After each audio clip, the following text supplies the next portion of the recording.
The Residential Landlords Association (RLA) is calling for unused and abandoned plots of public sector land to be redeveloped as new sites for PRS homes.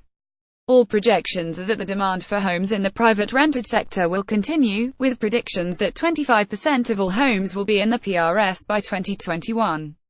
The association would also like to see controversial cuts to mortgage interest relief acts, saying it would be the best way for the government to support the country's small-scale landlords.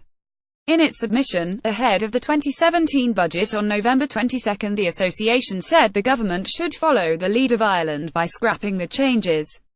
It is calling for action on the mortgage lenders who prevent landlords from offering the family-friendly longer tenancies that some renters want, and the introduction of a scheme allowing tenants with good payment histories to have them recognized by credit reference agencies.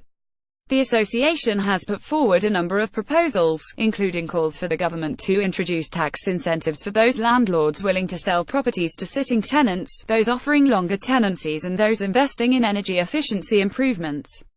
The RLA believes that where a landlord is prepared to sell a property to a sitting tenant, the 20% rate of capital gains tax should be applied rather than the current 28%. DJ's research findings for the RLA report that 77% of private landlords would consider selling their property to tenants if the tax liability was waived.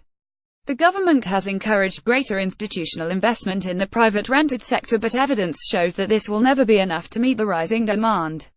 The market will continue to be dominated by individuals and small firms renting out a few properties, and these people need support.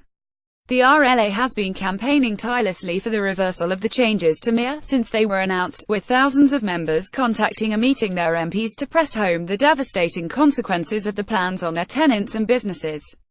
RLA Chairman Alan Ward said RLA research shows many landlords have stopped investing in more properties as a result of recent tax changes, instead moving into short-term holiday lets or ceasing to rent to groups deemed high risk such as the young and those on benefits.